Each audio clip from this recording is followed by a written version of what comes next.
علیکم نوی ویډیو سره ستاسو خلکلی وی امید لرم چې تاسو ټول به ډېر خوشحاله وئ ژوند په مزو کې به وئ سوات کې ډېر زیات ظلم شوی دی ډېر افسوسناکه دردناکه واقعه رامخې ته شوې ده چې یو بل ښایسته هلک د خپلې ځوانۍ نه ختم شو یو بل ښایسته هلک قتل شو دوستانو ښایسته هلک خپلو ملګرو د جینۍ په یارانه باندې ډېر بېدردۍ سره قتل کو جینۍ د هلک سره دوکه وکړله د ده ملګرو سره به هم خالد کارونه کول او د سره به هم کول خو چې کله یې د ده نه ظلم وشو د ده نه یې پیسې وخوړلې نو هغوی ته یې وویلې چې دا هلک ما ډېره تنګوي او ما په عذابوي نو بیا هغوی د جینۍ خبرې ومنلې او خپل خوږ ملګری قتل کو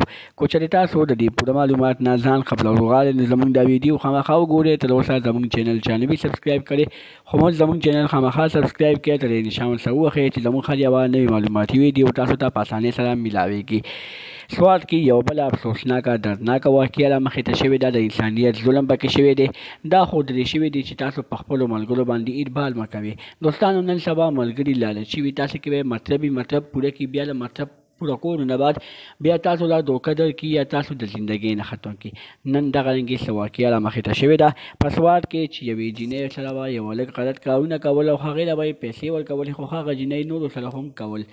دوستانو چې کله یې دغه دې هلک نه ظلم وشو پیسې ترې نه وخوړلې نو بیا یې هغه نورو هلکانو ته وویلې هغه نور هلکان د دې هلک ملګري وو بیا هغه نورو هلکانو خپل ملګری قتل کو دوستانو پولیس وایي چې د دې خلاف موږ راوتي یو ډېر ځل به شي چې د ده قاتلان به ګرفتار کړل شي او دته به انصاف میلو شي د نورو معلوماتي ویډیوګانو لپاره زموږ چینل سبسکرایب کړئ تر دې نشان څخه خامخا وښیئ چې زموږ هر یوه نوې معلوماتي ویډیو تاسو ته په اسانۍ سره میلاویږي والسلام